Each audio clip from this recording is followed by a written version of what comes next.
मैंने कनेक्ट कर दिया है और मैं अपनी फाइल भी जब तक शेयर कर लूँ आपके साथ। ये फाइल मेरे पास शेयर हो गई और हम यहाँ से ये बात कर रहे थे।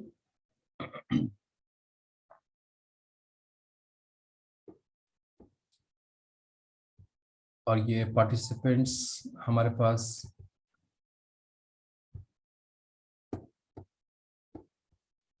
मैं आपको दोबारा से बता दूं।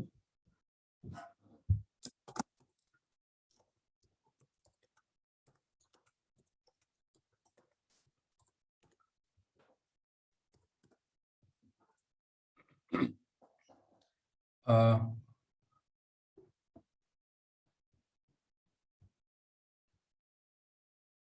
मैं वेट कर रहा हूँ ताकि स्टूडेंट्स हमारे ज्वाइन कर लें।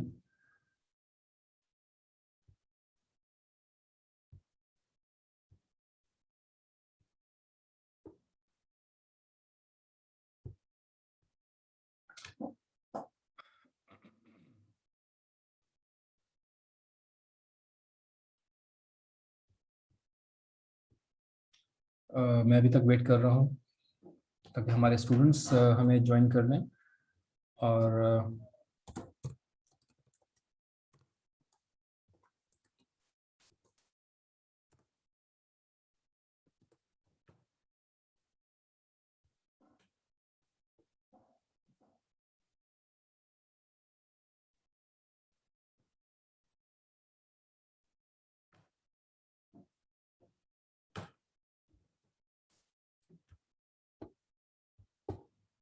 और मेरे ख्याल से कुछ थोड़ा सा इशू है जिसकी वजह से मुझे नज़र नहीं आ रहा कि हमारे पार्टिसिपेंट्स।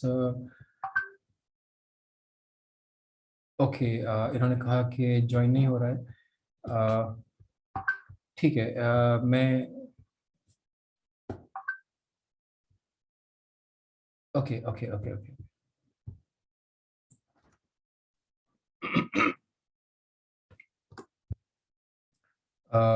मैंने दोबारा से सेंड कर दिया, तो इसमें देख लेते हैं। अभी उनसे ज्वाइन नहीं हो पा रहा था।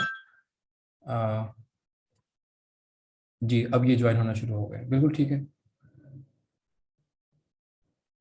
राइट, ये ठीक है। वो कुछ चेंज था इसलिए यहाँ पर अब वो ज्वाइन हो रहे हैं। ओके, राइट क्लास, आप जो ज्वाइन कर चुके हैं दैट्स ग्रेट। लिंक में थोड़ा सा चेंज था, मैंने आपको दोबारा से बता दिया। तो मैं अब 1 मिनट का वेट कर रहा हूँ ताकि आप पार्टिसिपेंट्स जल्दी से ज्वाइन कर लें।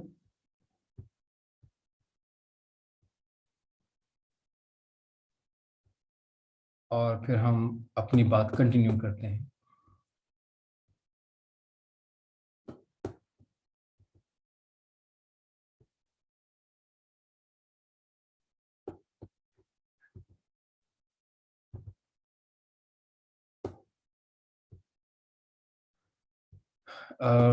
ओके, ठीक है, हम कंटिन्यू करते हैं और हमारे पार्टिसिपेंट्स आहिस्ता आहिस्ता ज्वाइन होते रहेंगे।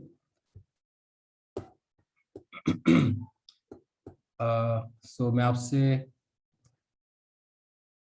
फाइल शेयर कर लूँ।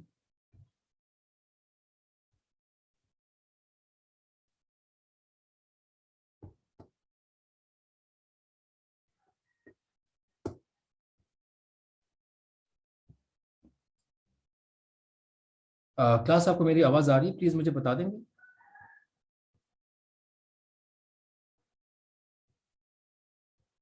क्या आपको मेरी आवाज़ आ रही है class? Okay, thank you very much. Idris, thank you very much. शरीफा, थैंक यू वेरी मच, बस काफ़ी है।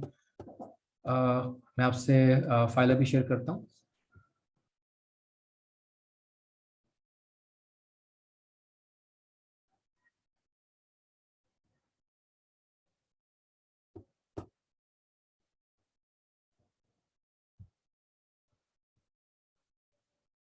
और प्लस आप मुझे एक बात और भी बता दीजिए कि इस वक्त जो मैं आपसे स्क्रीन शेयर की हुई है, ये आपको नज़र आ रही है? लिखा हुआ है प्राइस ऑफ रिलेटेड गुड्स। आपको ये लिखा नज़र आ रहा है, price of related goods? Okay, thank you very much. ठीक है, राइट, थैंक यू। तो हम यहीं से कंटिन्यू करते हैं। हमारी सेशन 1 कंप्लीट हो गया था 40 मिनट्स, और अब हम यहाँ से इसको कंटिन्यू किए हुए हैं।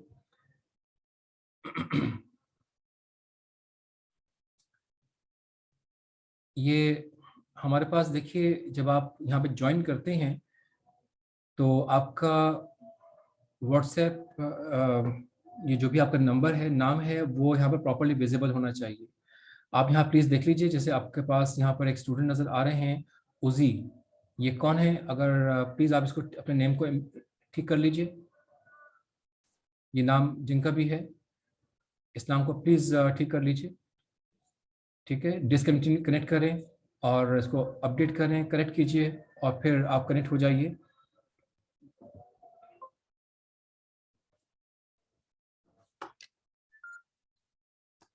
ठीक है, क्योंकि फिर अदरवाइज मैं यहाँ से रिमूव कर दूंगा। बाकी नाम ठीक है, आपको अपने पूरे नाम से ही ज्वाइन करना चाहिए है, क्योंकि आपकी फिर अटेंडेंस कैसे मार्क होगी।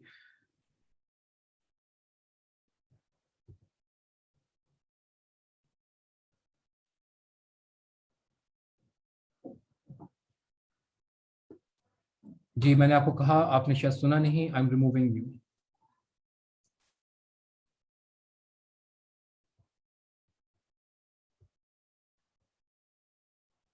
ठीक है क्लास, आपने देख लिया, जो नाम हमारे पास है उसको मैंने रिमूव कर दिया। इसलिए इसी तरह से प्लीज आप लोग अपने सही नाम से ज्वाइन किया करें,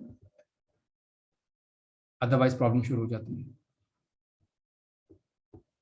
ओके, हम कंटिन्यू करते हैं बात। पॉइंट 2 हमारे पास है प्राइसेस ऑफ रिलेटेड गुड्स। हमारे पास हमारी जो प्राइसेस होती हैं रिलेटेड गुड्स की, वो भी बहुत ज़्यादा फर्क डालती हैं।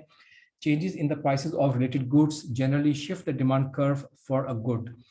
तो हमारी प्राइसेस भी जो रिलेटेड गुड्स की होती हैं उनसे भी फर्क पड़ता है।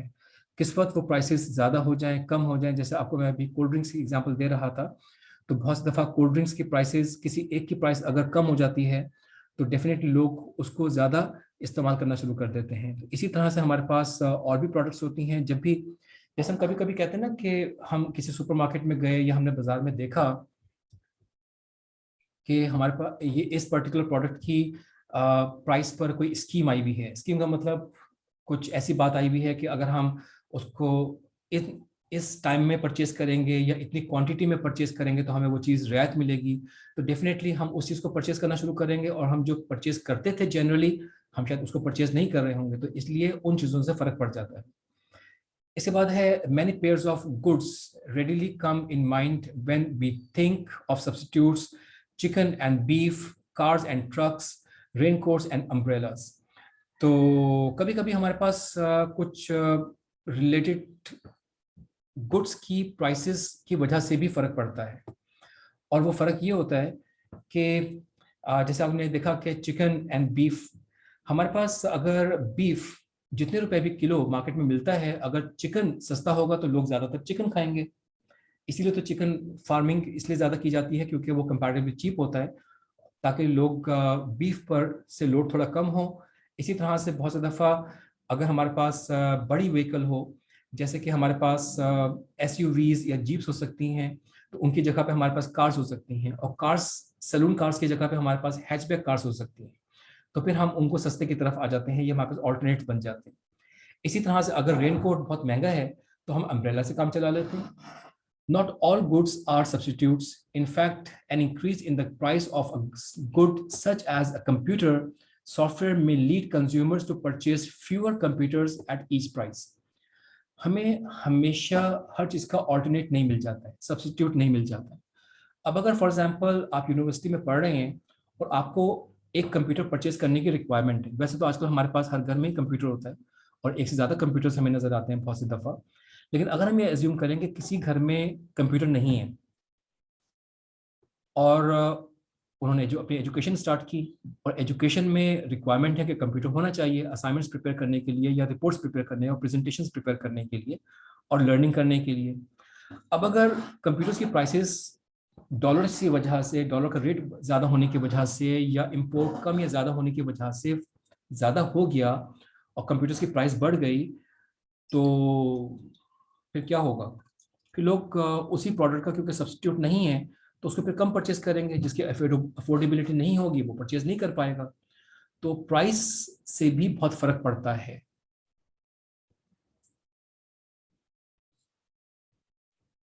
ओके, इसके बाद हमारे पास एक और पॉइंट आ रहा है, एडवर्टाइजिंग एंड कंज्यूमर टेस्ट्स।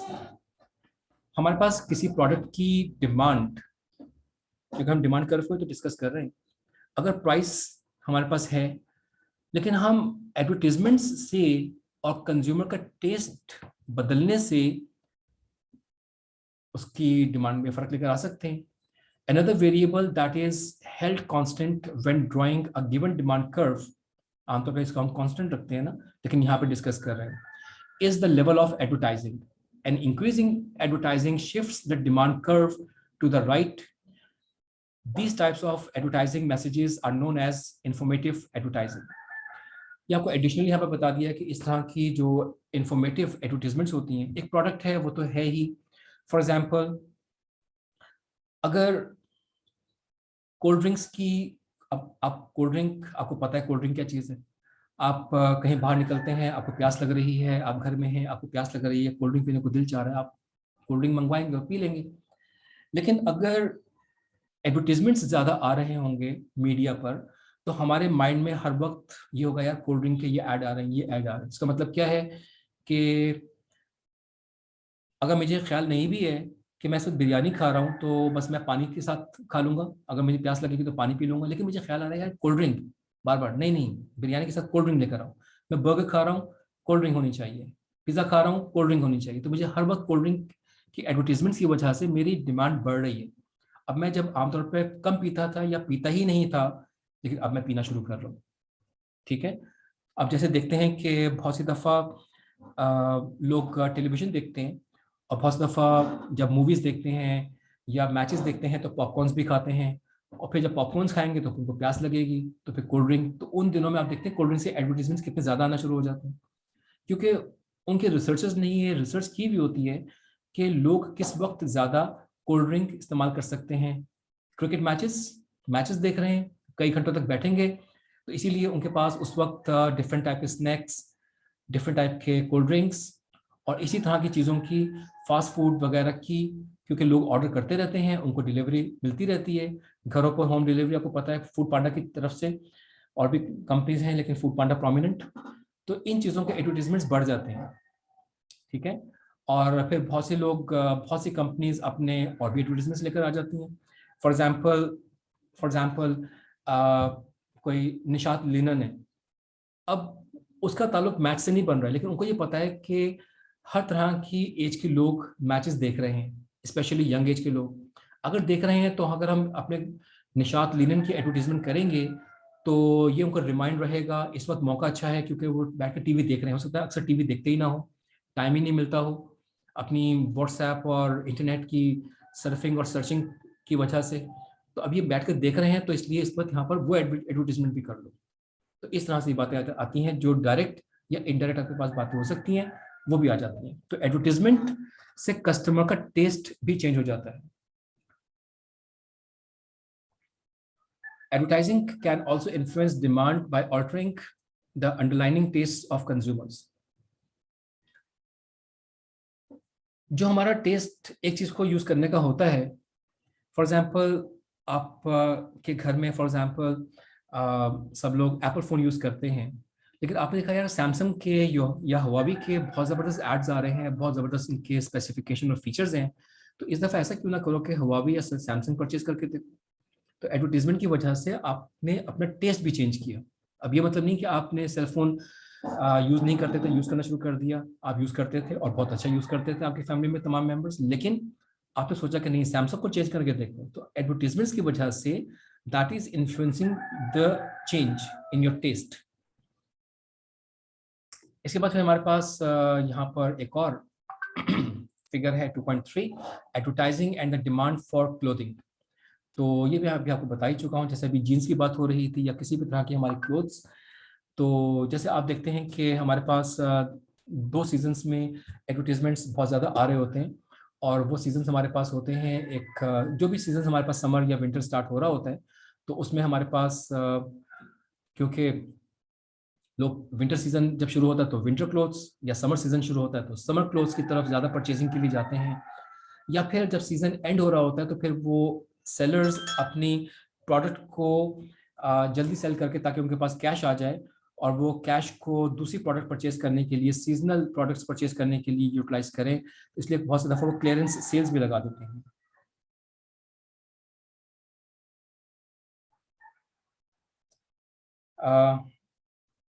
ये आप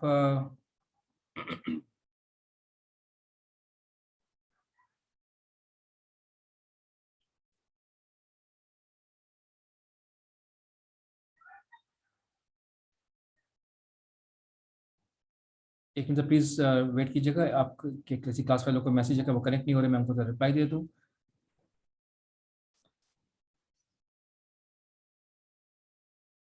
क्लास में एक चीज़ कई दफ़ा नहीं समझ पा रहा होता हूँ कि हमने जब एक क्लास का ग्रुप बनाया हुआ है तो आप में से बहुत से स्टूडेंट्स, अच्छा ठीक है, मैंने आपको, ठीक है,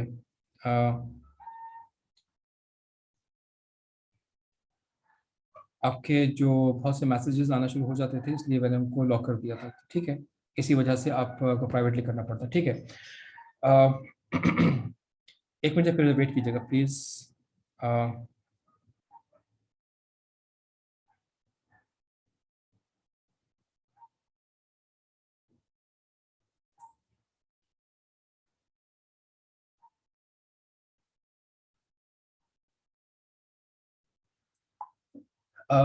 मैं इनका नंबर बोल रहा हूँ, आप प्लीज़ इनको कम्युनिकेट करके बता दीजिए।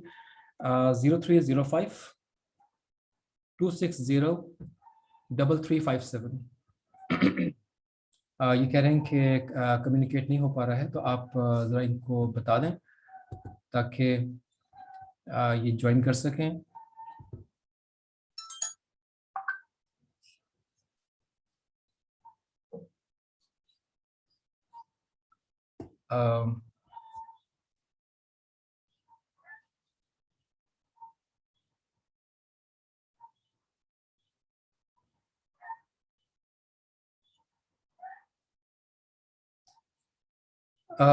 अरीब, आपने कहा प्राइवेसी हटा दिया करूं, फिर आप लोग ही उसमें बहुत सारे मैसेजेस करना शुरू कर देते हैं, वजह ये होती है इसके अंदर।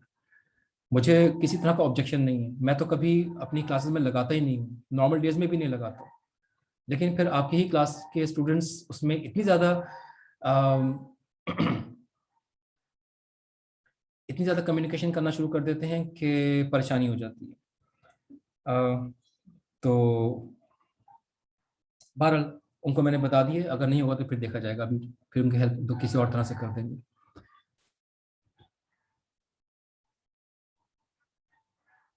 सो क्लास ये हमारे पास है जिसमें हमने देखा कि due to an increase in advertising we have seen change in the shift. तो हमें ये नज़र आ रहा है कि किस तरह से ये शिफ्ट हो गया। तो हमारे पास ज़्यादा एडवर्टीजमेंट की वजह से, जैसे हमारे पास ये 40 नज़र आ रहा है, तो हमारे पास अगर ये डिमांड थी तो हमारे पास डिमांड ये बढ़ गई है, या फिर हमने अगर एडवर्टीजमेंट ज़्यादा कर दिए हैं तो हमारे पास यहाँ पर हमारे प्राइस ज़्यादा भी हो गई है, तब भी हमारे पास डिमांड कर्व शिफ्ट हो गया है और हम ज़्यादा हमें डिमांड ज़्यादा नज़र आ रही है।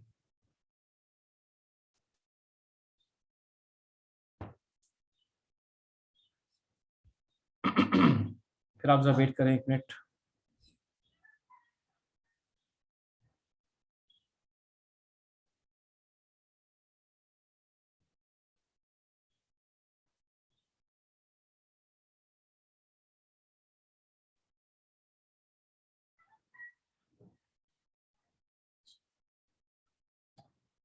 एक मिनट वेट कीजिएगा।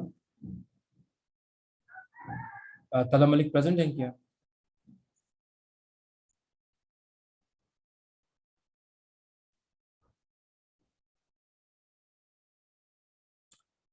ओके, मैंने प्राइवेसी को रिमूव कर दिया है। आप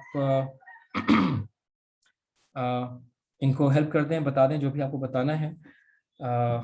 इस क्लास के बाद फिर इसको मैं इसको ऑन कर दूंगा, ठीक है। मैंने को चेंज कर दिया है। अब वो कनेक्ट नहीं हो पा रहे होते, आपको बताऊं कि वजह ये होती है, अगर वो कनेक्ट मतलब हम अब वो मैसेज मुझे करेंगे भी तो मैं उनको क्या कहूँगा, यही कहूँगा कि इस वक्त मेरे पास मीटिंग में 18 पार्टिसिपेंट्स मौजूद हैं और जब वो मौजूद हैं तो इसका मतलब कनेक्टिविटी हो रही है।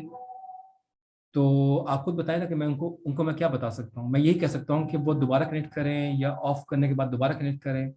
तो इसलिए मैं आपको आप पर छोड़ रहा हूँ इस बात को, आप उनको खुद ही मैसेज कर दीजिए, बता दीजिए, क्योंकि अगर मैं बताऊंगा तो फिर इसमें क्लास का टाइम वेस्ट होता रहेगा। आप लेक्चर सुनते रहिए और कोई एक उनको हेल्प कर दीजिए, ठीक है। तो हम अपना लेक्चर कंटिन्यू करते हैं और देखते हैं कि हमारे पास पॉपुलेशन से भी फर्क पड़ता है। The demand of a product is also influenced by changes in the size and composition of the population. तो हमारे पास पॉपुलेशन का साइज या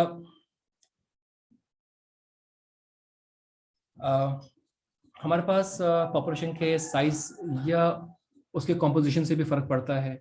फॉर एग्जांपल, अगर हम ऑटोमोबाइल्स की सेल्स की बात करें तो हमारे पास अगर लोग इंडिविजुअली रहना पसंद करते हैं या जॉइंट फैमिली सिस्टम में रहना पसंद करते हैं तो उन दोनों में फ़र्क आ जाता है। बहुत दफ़ा लोग ये कहते हैं कि हम जॉइंट फैमिली में हो, अगर हमारे पास एक कार है वो भी काफ़ी है, लेकिन अगर वो अलग अलग रह रहे हैं तो उनको सबको अलग अलग कार्स चाहिए हैं। तो इस तरह से बहुत सी चीज़ों का फ़र्क आ जाता है। बहुत सी दफ़ा जैसे घर में न्यूज़पेपर बहुत से घरों में आता है, अगर 4 लोग हैं वो एक ही जगह पर रहते हैं तो शायद एक ही न्यूज़पेपर उनके लिए काफ़ी हो सकेगा, लेकिन अगर वो 4 जगहों पर रहते हैं तो उनको 4 न्यूज़पेपर चाहिए। घर में अगर एक चौकीदार रखना है तो 4 फैमिलीज अगर एक जगह रहती है तो एक ही चौकीदार काम कर सकता है, लेकिन अगर वो अलग अलग रहते हैं तो वहां पर 4 चौकीदार चाहिए। तो ये फैमिली सिस्टम से भी बहुत फर्क पड़ता है। इसके बाद है consumer expectations. Changes in consumer expectations also can change the position of the demand curve for a product. अब कंज्यूमर एक्सपेक्टेशंस भी बहुत फर्क होती हैं, इससे भी फर्क पड़ता है। अब फॉर एग्जांपल अगर हमें पता है कि एक अच्छी कंपनी है, बहुत प्रोमिनेंट कंपनी है, जैसे कि फॉर एग्जांपल सैमसंग है, हुआवी है, एप्पल है सेल फोन्स में, और हमें पता है कि ये बहुत ज़बरदस्त कंपनी है, तो अगर इसका कोई नया मॉडल आएगा तो हम उस परसेप्शन से कि ये ट्राई करने की ज़रूरत नहीं है, ये है ही बहुत अच्छी कंपनी और ये इसकी प्रोडक्ट अच्छी ही होगी, इसकी स्पेसिफिकेशन अच्छी हैं तो इसके फंक्शंस भी अच्छे ही होंगे, तो हम उस परसेप्शन से भी प्रोडक्ट्स को अच्छे परचेज करने की तरफ चले जाते हैं। तो हमारी एक्सपेक्टेशंस होती हैं, इसलिए भी फर्क पड़ता है। इसके बाद है other factors. In concluding our list of demand shifters, we simply note that any variable that affect the willingness or ability of consumers to purchase a particular good is a potential demand shifter. तो हमारे पास हमने 5 factors discuss किए हैं ऊपर, लेकिन ऐसी अब हमने यहाँ पे फॉर्मूला क्रिएट कर दिए कि हमारे पास कोई भी अगर फैक्टर ऐसा है जो हमारी डिमांड को शिफ्ट कर रहा है, इफेक्ट कर रहा है, उसका रिलेशन बन रहा है, तो इसको हम यहाँ पर इंक्लूड कर सकते हैं। और बहुत सारे वेरिएबल्स हो सकते हैं, ठीक है, बहुत सारे वेरिएबल्स हो सकते हैं। आपको बताऊं कि कई दफ़ा तो ऐसे वेरिएबल्स होते हैं जिनको हम सोचते भी नहीं है और वो बहुत सी दफ़ा इफेक्ट कर जाते हैं। फॉर एग्जाम्पल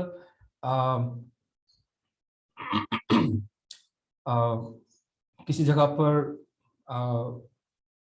जैसे आपकी अभी कोविड-19 था, अब पूरे साल में हमारे पास बहुत सारे प्रोडक्ट्स की डिमांड कम हो गई, बहुत सी प्रोडक्ट्स की डिमांड बढ़ गई, जबकि ऊपर हमने देखा कि फैमिली में कंज्यूमर एक्सपेक्टेशंस में, पॉपुलेशन में और बहुत सी और चीज़ों में फ़र्क नहीं पड़ा, लेकिन लोगों के यूज़ में फ़र्क आ गया। तो इसका मतलब वो तमाम फैक्टर्स, जैसे आपके पास कोविड-19 क्या चीज़ है, एक डिजीज़ है, तो उस डिजीज़ ने भी अफेक्ट कर दिया, तो ये फैक्टर्स भी हो सकते हैं हमारे पास, ठीक है। इसके बाद क्लास हमारे पास बात आ रही है द डिमांड फंक्शन। ये हमारे पास इस टॉपिक डिमांड में एक और पॉइंट आ रहा है, द डिमांड फंक्शन। मतलब एक फॉर्मूला आ रहा है, the demand function, the function that describes how much of a good will be purchased at alternative prices of that good and related goods. alternative income levels and alternative values of other variables affecting demand. तो यहाँ पे हम कई चीजों की बात करते हैं, ऑल्टरनेटिव प्राइसेस, फिर पढ़ते हैं सेकेंड लाइन में लिखा हुआ है alternative prices of that good, alternative prices क्या हो सकती हैं, and related goods, alternative income levels and alternative value of other variables. जैसे भी ऊपर हम वेरिएबल्स पढ़ रहे थे, तो ये ऐसे ऑल्टरनेटिव वेरिएबल्स हमारे पास और क्या क्या हो सकते हैं, तो इनसे हमारे पास डिमांड पे क्या फर्क पड़ता है। एग्जाम्पल देखेंगे तो हमें समझ में आ जाएगा, ठीक है। फिर ये डेफिनेशन भी ज्यादा बेहतर समझ में आ जाएगी। तो डेफिनेशन को अभी हमने थोड़ा सा देखा है, थोड़ी समझ में आई। ये एक फॉर्मूला लिखा हुआ है, आपको पता है फॉर्मूलाज थोड़े से इसी तरह से होते हैं। आपको मैं इसको पढ़ने का तरीका बता दूं कि जैसे कैपिटल क्यू लिखा हुआ है, ये हमारे पास एक फंक्शन है, ठीक है, और यहाँ पर इसके सफिक्स में लिखा हुआ है एक्स, इसका मतलब ये एक्स प्रोडक्ट की बात की जा रही है। एक प्रोडक्ट है, उसका नाम है एक्स, और ये क्वांटिटी किस चीज की है, सप्लाई की है या डिमांड की है। स्मॉल डी लिखा हुआ है, इसका मतलब ये डिमांड की सप्लाई की बात की जा रही है। तो ये फंक्शन इस वक्त क्वांटिटी डिमांडेड का फंक्शन है for product X is equal to, small F का मतलब है फंक्शन, और ब्रैकेट में लिखा हुआ है कि हमारे पास यहाँ पर P X, P Y, M और एच यूज में आएंगे। अब ये वेरिएबल्स क्या हैं अभी हम पढ़ते हैं, ठीक है, अभी आप देखेंगे तो आपको समझ में आ जाएगा। मतलब मैं शॉर्टली बता दूं कि ये प्राइस ऑफ एक्स प्रोडक्ट होगी, प्राइस ऑफ वाई प्रोडक्ट होगी, यहाँ पर हमारे पास इनकम होगी, एम को यहाँ पर इनकम कहा जा रहा है, और फिर हमारे पास एच का मतलब होता है एडवर्टीजमेंट्स। तो जितने भी हम एडवर्टीजमेंट्स करते हैं और काम करते हैं वो यहाँ पर इसमें इन्वॉल्व होते हैं। तो इनसे क्या फर्क पड़ेगा आपकी डिमांड पर, इस बात को यहाँ पर इंक्लूड किया जा रहा है, ठीक है। सो ये भी एग्जांपल देखेंगे तो आपको समझ में आ जाएगा। नीचे आप देख रहे हैं ना कि लिखा हुआ है डेमोन्स्ट्रेशन प्रॉब्लम 2.1 2-1 अटेम्प्ट, तो इसको भी हम देखेंगे जैसे हमने लास्ट क्लास में देखा था, तो आपको समझ में आ जाएगा। अब linear demand function, linear demand का मतलब है स्ट्रेट लाइन जिसमें बन रही होती है। A representation of the demand function, पढ़ने से पहले आपको बताऊं क्लास के, जब हम कहते हैं ना डिमांड कर्व, तो डिमांड कर्व हमारे पास कर्व के फॉर्म में भी होता है। आपने बहुत सी दफा देखा होगा कर्व के फॉर्म में भी होता है, लेकिन हम स्ट्रेट लाइन में भी डिस्कस करते हैं। तो जब हम कर्व की फॉर्म में करते हैं, बात करते हैं, तो वो उसमें बहुत सारे वेरिएबल्स अफेक्ट कर रहे होते हैं डिफरेंट टाइमिंग्स में। लेकिन जब हम स्ट्रेट लाइन में बात करते हैं तो उसमें भी फैक्टर्स इन्वॉल्व करते हैं, लेकिन उसको हम जनरली बात करने की कोशिश करते हैं। सिर्फ किसे वाई कहते हैं, वाई है। ये एफ का मतलब होता है फंक्शन। जब हम मैथमेटिक्स में लिखते हैं ना, तो इसको फंक्शन से रिप्रेजेंट करते हैं। तो शरीफा आपने जो पूछा है, तो इसमें स्मॉल एफ जो है ये मैथ्स में फंक्शन को रिप्रेजेंट करता है, ठीक है। तो ये फंक्शन को रिप्रेजेंट करता है। अभी हम जब इसको देखेंगे एक छोटी सी एग्जांपल में, 2-3 वैल्यूज होंगी, उनको बल्कि 4 वैल्यूज होंगी, उनको हम पुट कर देंगे तो हमें एक आंसर मिल जाएगा। तो आपको ये फौरन समझ में आ जाएगा, ठीक है। बस आप थोड़ा सा और वेट कर लीजिए, तो आपको ये भी समझ में आ जाएगा। ओके तो हमारे पास यहाँ पर जो हम लीनियर डिमांड फंक्शन को पढ़ रहे हैं, इसमें लिखा हुआ है a representation of a demand function in which the demand for a given good is a linear function of prices, income levels and other variable influencing demand। तो H जो है ये एडवर्टीजमेंट को भी रेफर करता है, और इसके अलावा और भी अगर कुछ हमारे पास ऐसे वेरिएबल्स हैं जो अफेक्ट कर रहे हैं, उनसे भी फर्क पड़ता है, ठीक है, उनको भी यहाँ पे हम इंक्लूड कर सकते हैं। बहरहाल इसको यहाँ पर कुछ alpha, alpha X, alpha Y वगैरह वगैरह से रिप्रेजेंट कर दिया, मतलब ये क्वांटिटी होती है, alpha means the quantity.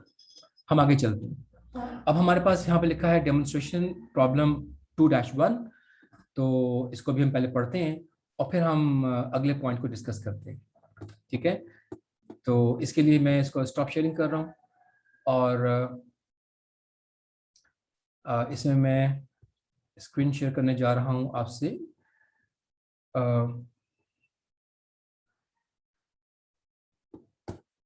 Just a minute,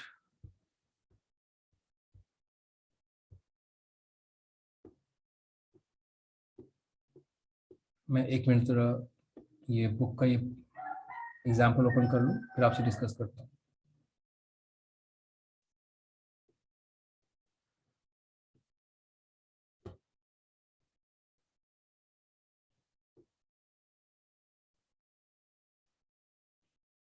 एक सेकेंड।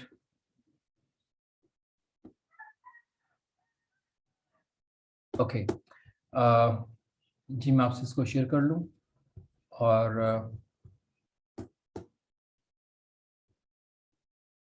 ये आपके पास स्क्रीन है जिसमें डेमोन्स्ट्रेशन 2-1 की बात की जा रही है और इसको हम डिस्कस करते हैं। लीनियर का मतलब होता है मीर, जिसमें हम स्ट्रेट लाइन की बात करते हैं। आपने मैथ्स में भी पढ़ा है ना, लीनियर इक्वेशंस, लीनियर कर्व्स, तो उसमें स्ट्रेट लाइन की बात की जा रही होती है, ठीक है। तो अभी हम डिमांड कर्व को देख रहे हैं ना कि वो स्ट्रेट लाइन में है, तो इसलिए इसको लीनियर डिमांड कर्व भी कहा जाता है, ठीक है। मैं आपको दोबारा से बता देता हूँ कि जैसे हमारे पास ये वही टॉपिक्स है, ये स्ट्रेट लाइन नजर आ रही है ना आपको, ये वाली, तो ये स्ट्रेट लाइन का मतलब क्या है कि ये एक लीनियर डिमांड कर्व है। लीनियर का मतलब होता है स्ट्रेट लाइन, बस इसका मतलब सिर्फ ये है। ये वही सब एक्सप्लेनेशन और थ्योरी लिखी हुई है जिसको आप बाद में भी पढ़ सकते हैं। तो हम यहाँ पर इस वक्त पढ़ते हैं डेमोन्स्ट्रेशन प्रॉब्लम 2-1। 2 का मतलब है चैप्टर 2 और 1 का मतलब इसकी ये फर्स्ट डेमोन्स्ट्रेशन है, मतलब एग्जाम्पल। इसको यहाँ पर एग्जाम्पल को डेमोन्स्ट्रेशन कहा जाता है।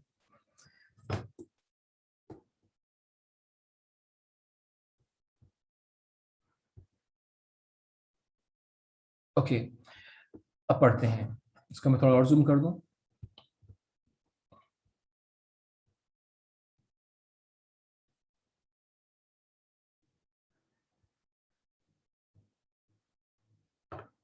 An economic consultant, an economic consultant for X Corporation recently provided the firm's marketing manager with this estimate of the demand function for the firm's product. अब क्लास हमारे पास जो फंक्शंस होते हैं, ये जो फंक्शन आपको यहाँ पे नजर आ रहा है, ये कहाँ से आया इस वक्त ये क्वेश्चन नहीं है। ये फंक्शन बनाकर एक इकोनॉमिक कंसल्टेंट ने दे दिया। आपको छोटी सी समझाने के लिए एग्जांपल बता दूं और बात भी बता दूं कि जब आपने बेसिक मैथ्स पढ़ा, मतलब बेसिक मैथ्स कहते हैं बहुत सी जगहों पर, मुझे नहीं पता कि आपके पास मैथ्स के कोर्स का क्या नाम था। बेसिक मैथ्स कहते हैं, कभी मैथ्स 1 भी कहते हैं, कभी बिजनेस मैथ भी कहते हैं, कई नाम होते हैं जो आपने इनिशियली पढ़ा होगा। अब क्लास उसमें आपने कुछ चैप्टर्स जो पढ़े होंगे उसमें ऐसा भी होता है कि आपको बनी बनाई इक्वेशंस पहले से दी हुई होती हैं। कभी कभी कुछ स्टेटमेंट्स दी होती हैं जिनसे आप इक्वेशंस खुद बनाना सीखते हैं, खुद बनाते हैं और फिर क्वेश्चन को सॉल्व करते हैं। तो बहुत से क्वेश्चंस में कुछ स्टेटमेंट्स या फंक्शंस बने हुए मौजूद होते हैं। तो यहाँ पर हमारे पास एक ऐसी एग्जांपल है जहां पर फंक्शन पहले से मौजूद है, ठीक है। तो हम आगे चलते हैं। अब इस वक्त ये क्वेश्चन नहीं कि ये इक्वेशन कहाँ से आई है, ये हमें गिवन मिली है, इसीलिए आपके क्वेश्चन की स्टेटमेंट में इसको बताया जा रहा है, एक्सप्लेनेशन दी जा रही है कि ये है क्या चीज। Where QXD represents the amount consumed of good X, ठीक है। तो ये डिमांड, कितनी कंजम्पशन की जा रही है, कितनी डिमांड है इसकी गुड X की। PX is the price of good X, PY is the price of good Y। मैं आपको ये बता रहा था ना, M is income and AX represents the amount of advertising spent on good X। तो 2 गुड्स हमारे पास हैं, एक X और एक Y। तो यहाँ पर X से रिलेटेड बात की जा रही है, प्राइस ऑफ X और प्राइस ऑफ एडवर्टीजमेंट जो X प्रोडक्ट के लिए की गई है।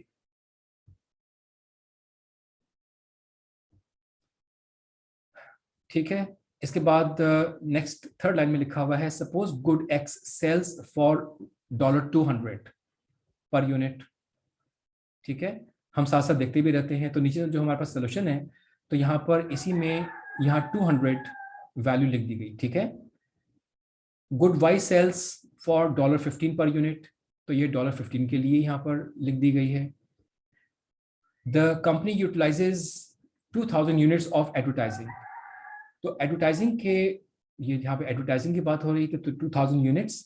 अब 2000 यूनिट्स का मतलब है कोई भी चीज, इसमें यहाँ पर अमाउंट नहीं बताया गया, लेकिन इसको हम अमाउंट में कन्वर्ट ऑटोमेटिकली फॉर्मूला में लिखेंगे तो कन्वर्ट हो जाएगा। तो यहाँ पर 2000 यूनिट्स की बात हो रही है। एंड कंज्यूमर इनकम इज $10,000, तो यहाँ पर कंज्यूमर के $10,000 यहाँ पर मौजूद है। अच्छा, इस वक्त ये एक 12,000 एक कांस्टेंट है। इस वक्त ये क्वेश्चन नहीं है कि 12,000 कहाँ से आया, हमें ये इक्वेशन बनी बनाई मिली है। हमें सिर्फ यहाँ पर PX, PY, M और ए एक्स की वैल्यूज पुट करनी है और आंसर कैलकुलेट करना है, ठीक है। इसमें ये क्वेश्चन नहीं कि यहाँ पे इसके कोफिशिएंट में 2, 1, 4 या 3 क्यों लिखा हुआ है, इनके साइंस प्लस माइनस क्यों हैं। एक फंक्शंस में जो गिवन फंक्शंस होते हैं उसमें ये क्वेश्चंस नहीं होते, बस ये आ गए तो ये हमारे पास आ गए। अब इसके बाद हमारे पास जब इसके हम वैल्यू पुट करेंगे तो एक सेकेंड, ये चीज यहाँ पर अभी जो वैल्यू हम यहाँ पर पुट करेंगे तो हमें यहाँ पर इसका आंसर मिलेगा। एडिंग अप द नंबर्स, इनको मल्टीप्लाई करेंगे और प्लस माइनस कर लेंगे, we find that the total consumption of X is 5460 units. तो इसका मतलब हम जो डिमांड फाइंड कर रहे थे तो डिमांड यूनिट्स में क्वांटिटी में होनी है, तो हमारे पास जो इसका आंसर आया वो है 5460 यूनिट्स। ये तो इसका एक आंसर हो गया कि हमारी डिमांड फंक्शन से हमें डिमांड कितनी मिल रही है, ठीक है क्लास। लेकिन यहां पर हमें एक छोटी सी बात और भी कही जा रही है। द कंपनी यूटिलाइजेस, मैं यहां से पढ़ रहा हूं, the company utilises 2000 units of advertising and consumer income is $10,000। ये तो हमने यहां तक काम कर लिया। अब जो आपसे यहां पर कहा जा रहा है नेक्स्ट, इसको हमने गौर से देखना है।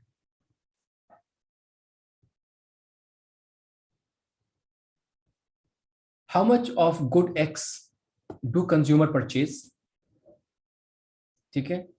तो कंजम्पशन, टोटल कंजम्पशन कितनी नजर आई, 5460 यूनिट्स। यहां तक तो ये आंसर आ गया पहले क्वेश्चन का। इसमें 3 क्वेश्चन है, असल में 3 पार्ट्स हैं।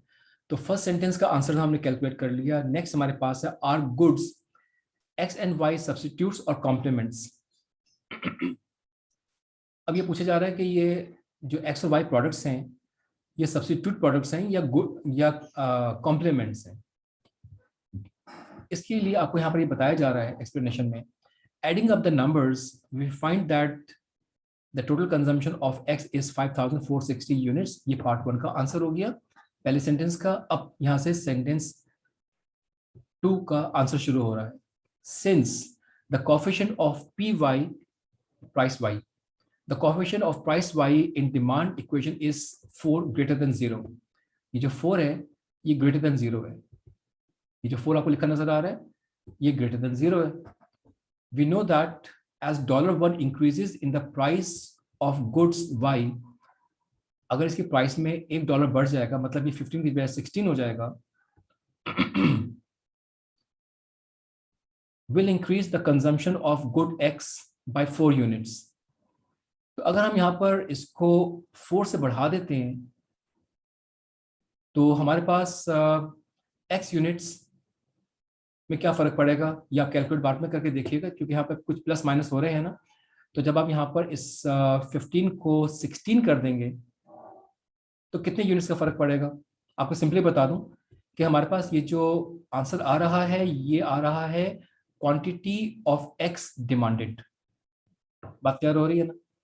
अब अगर हम यहाँ पर 1 बढ़ा देंगे इस वाई की प्राइस में तो ये 15 की जगह पे 16 हो जाएगा। जब 16 होगा मतलब 1 हमने बढ़ाया तो फर्क कितना पड़ा इक्वेशन में, 1 इंटू 4 फर्क पड़ा और ये प्लस हो रहा है तो ये पूरे आंसर में 4 बढ़ जाएगा। तो आंसर अब आपके पास आएगा 5464। मतलब ये कि अगर हम y की प्राइस $1 बढ़ाते हैं तो हमारे पास क्वांटिटी जो डिमांड की जा रही है x प्रोडक्ट की वो बढ़कर 5464 हो जाएगी, मतलब 4 यूनिट्स बढ़ जाएगी।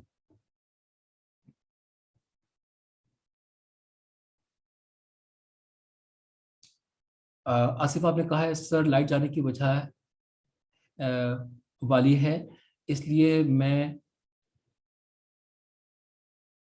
जाए कंटिन्यू, मैं गई कंटिन्यू, क्या पढ़ूँ मैं इसको, NH कर सकती, वाईफाई ऑफ हो जाएगा। अच्छा ये आपने NH कैपिटल में क्यों लिखा, आप प्रेजेंट शो कर देंगे, ठीक है मैं इसको कुछ देख लेता हूँ क्योंकि आप अभी तक तो प्रेजेंट हैं तो मैं उसको उस लिहाज से कुछ इसको मैनेज कर लूँगा। तो आप इन चीज़ों को देखें और बाहर आप देखें। और एक बात यह है कि मैंने आपको पहले भी बताया था तमाम स्टूडेंट्स को, फिर एक दफ़ा रिपीट कर दूं, छोटी सी बात है। पहली क्लास में मैंने बताया था कि आपकी ऑनलाइन क्लासेस रहनी ही हैं, और हम कराची में रहते हैं, लाइट का मसला रहता है। तो आप अपने, क्योंकि आप लेक्चर दे नहीं रहे, सुन रहे हैं, तो सुनने के लिए आप स्मार्टफोन्स पर भी बात कर सकते हैं, सुन सकते हैं। तो जब आप स्मार्टफोन पर सुन सकते हैं जूम सॉफ्टवेयर डाउनलोड करने के बाद, तो आपका सेलफोन चार्ज होना चाहिए है वक्त से पहले इतना कि हमारी 2 घंटे की क्लास को मैनेज कर सके।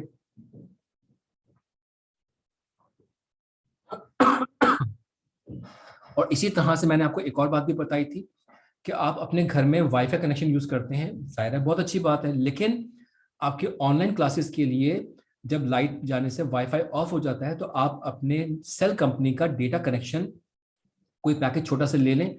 आजकल तो बहुत सस्ते होते हैं, आपको शायद 100-100 रुपए में एक ऐसा पैकेज मिल जाएगा जो पूरे महीने के लिए होगा। और शायद अगर लाइट जाएगी तो आप यूज़ कर लेंगे, नहीं जाएगी तो आप यूज़ नहीं करेंगे, वैसे यूज़ कर लेंगे। तो कोई बहुत कॉस्टली भी नहीं है, तो इसलिए ये एक्सक्यूजेस असल में नहीं होते हैं।